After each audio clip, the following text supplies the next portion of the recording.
बोलो जयकारा बोल मेरे श्री गुरु महाराज की जय। श्री सद्गुरुदेव भगवान की जय।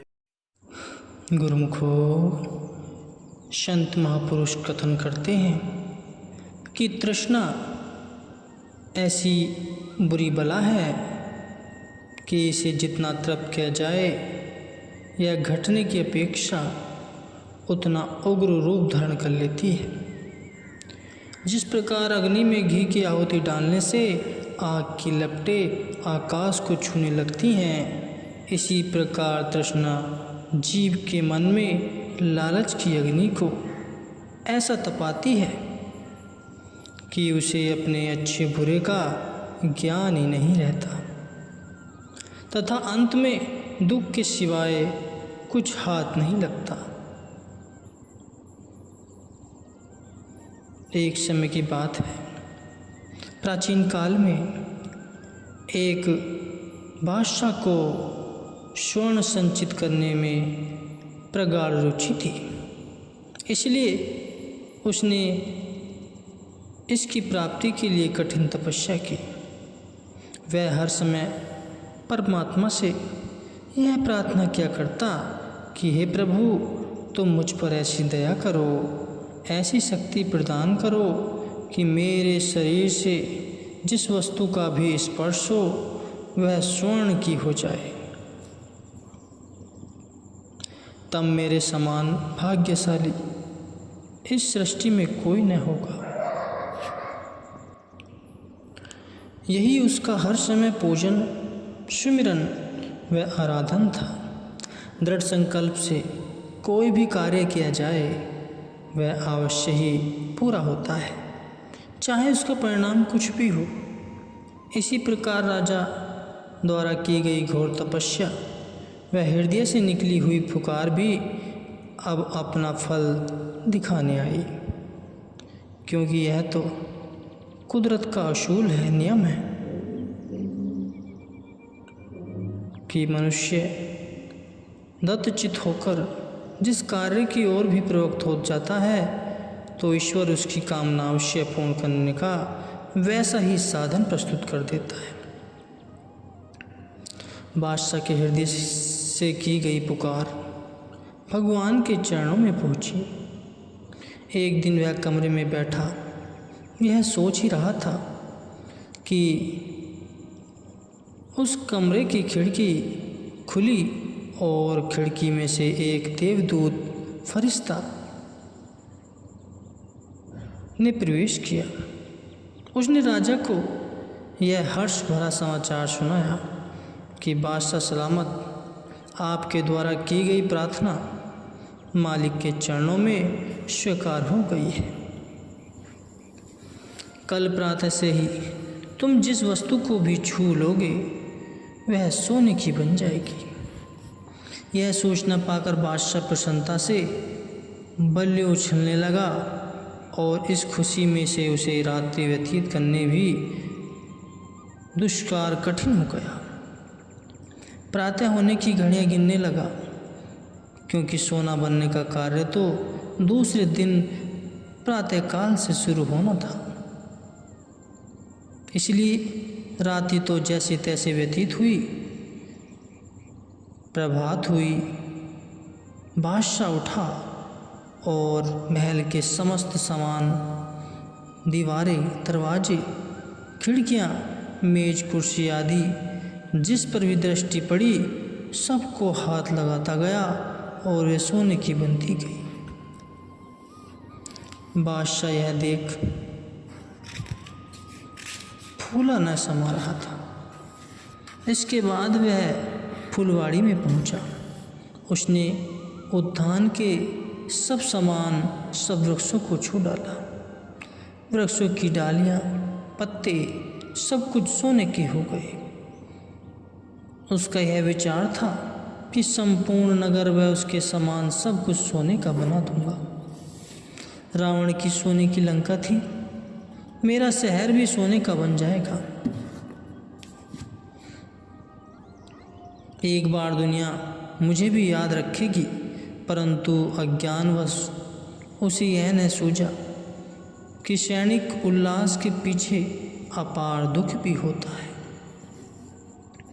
जब महल व उत्थान को स्वर्ण में बना चुका, तब तक बादशाह का नाश्ता करने का समय हो चुका था, इसलिए वह मेज के पास की कुर्सी पर आ बैठा। आज्ञा देने पर विविध व्यंजनों से भरी हुई थाली इसके सामने आई। जब उसने रोटी का टुकड़ा तोड़ना चाहा तो रोटी सोने की बन गई। मक्खन को हाथ लगाया तो वह भी सोने का बन गया। दूध को छुआ तो उसकी भी वही दशा हुई। मिठाई, फल, चीज को भी स्पर्श करता वह सोना बन जाता। अब तो बादशाह को लेने देने पड़ गए। आखिर भूख से परेशान हो चमचे से कुछ सब्जी जल्दी ही मुंह में डालनी चाहिए और कैसे शीघ्र ही निगलना चाहा तो वह गले में ही सोने का डेला बनकर फंस गई। अब तो बादशाह को अपनी मृत्यु आंखों के समक्ष नाचती हुई नजर आने लगी। बड़ी कठिनाई से उसने सोने के डेले को गले से बाहर निकाला, परंतु गला अत्यधिक जख्मी हो गया। मुंह व वस्त्र खून से तर हो गए। अब तो बादशाह अत्यंत दुखी होकर माथे पर हाथ रखकर रोने लगा। इधर सारे नगर में यह धूम मच गई कि बादशाह सलामत जिस वस्तु को भी स्पर्श करते हैं वह कंचन रूप ही हो जाती है। यह सुनकर सब लोग बादशाह को मुबारक देने आए, परंतु यहाँ आकर क्या देखा कि बादशाह तो अपने किए पर पछता रहे।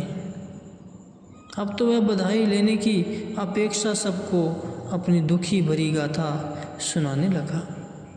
वह साथ में लगा रोने भी। यह सुनकर समस्त संबंधी दूर दूर बैठे की बादशाह से ऐसी घृणा करने लगे कि मानो वह क्षय रोगी हो, क्योंकि इस बात का सबको ज्ञान हो चुका था कि बादशाह चाहे जड़ अथवा चेतन जिसको भी हाथ लगा दे वह सोने की बन जाती है। इसी कारण बादशाह के निकट कोई भी न जाना चाहता था। ऐसी स्थिति देख बादशाह सुबक कर रोने लगा। बादशाह की एक सुपुत्री थी जिससे वह बहुत प्रेम करता था। वह अबोध बालिका क्या जानती थी कि मेरे पिताजी को क्या दुख है। दूर से भागी भागी आई और पिता की गोद में जा बैठी। गोद में बिठाने पर बादशाह का हाथ लगना ही था कि वह सोने की मूर्ति बन गई। अब तो बादशाह आठ आंसू बहाने लगा। यह सुन वहाँ पर दर्शकों का समूह इस प्रकार इकट्ठा हो गया मानो वह बादशाह नहीं अपितु बाजीगर यानी मंदारी हो। इस प्रकार दुखी होकर बादशाह ने पुनः परमात्मा के चरणों में अनन्य विनय की कि हे मालिके कुल दीन दुनिया में केवाली मुझ अल्प जीव के अपराधों को क्षमा करो। मुझे न सोना चाहिए न ही उसको बनाने की शक्ति। आप दयालु हैं, मुझ पर कृपा करो। जब इस तरह करुणा क्रंदित करते हुए कुछ समय बीता तो फिर वही देवदूत प्रकट हुआ। बादशाह उसके पांव पर गिरते हुए अंतर्नाद करता हुआ कहने लगा कि आप मेरी प्यारी पुत्री को सजीव कर दीजिए। मुझे सोना आदि कुछ भी नहीं चाहिए। देवदूत ने पूछा, क्यों बादशाह सलामत? रोटी का एक गिलास अच्छा है या सोने का महल? पानी का एक घूंट श्रेष्ठ है अथवा सोने का ढेर? तुझे अपनी जीवित पुत्री प्यारी लगती है या सोने की मूर्ति? बादशाह ने अति विनम्रता व दीनता से विनय करते हुए कहा, महाराज, आपके वचन सत्य हैं। परमात्मा द्वारा दी हुई रोटी पानी व संतान आदि ऐसे अनमोल पदार्थ हैं कि इनकी तुलना में सोने हीरे व जवाहरात इत्यादि सब कुछ तुच्छ के समान है। मैं तो लोभ की अज्ञानता में फंसकर नेत्रहीन हो गया था, इसलिए मुझे तो आप वे ही पदार्थ देने की कृपा फरमाएं। इस परोपकार के लिए मैं आपका सदैव ही कृतज्ञ बना रहूँगा। इस पर देवदूत ने पुनः कहा कि बादशाह सलामत, अभी तो केवल 5-6 घंटे ही हुए हैं।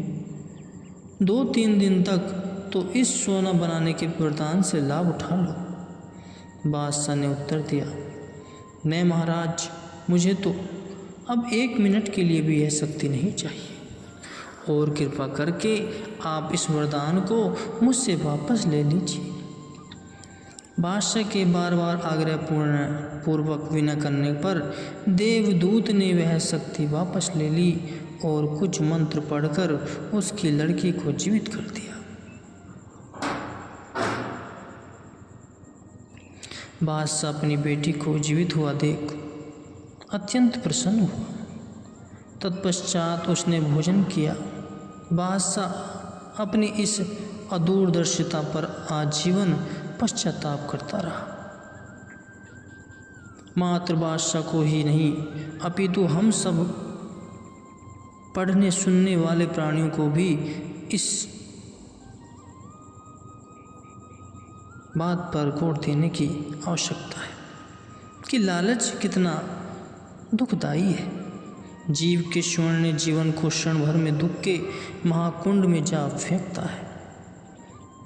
यह बात तो अशरत सत्य है कि कुदरत की तरफ से मनुष्य को दिए गए ये पानी, अनाज, फल, दूध आदि कितने अमूल्य पदार्थ हैं। इन वस्तुओं से ही जीवन का निर्वाह होता है।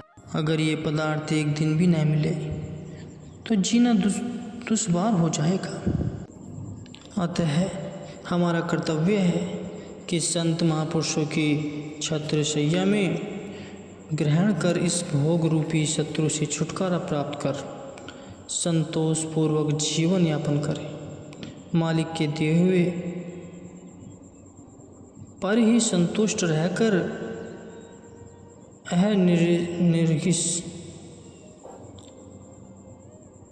संतुष्ट रहकर शुभ कर्मों में रत हो भजन अभ्यास द्वारा अपना लोक परलोक सवार कर वास्तविक आनंद के पात्र बने।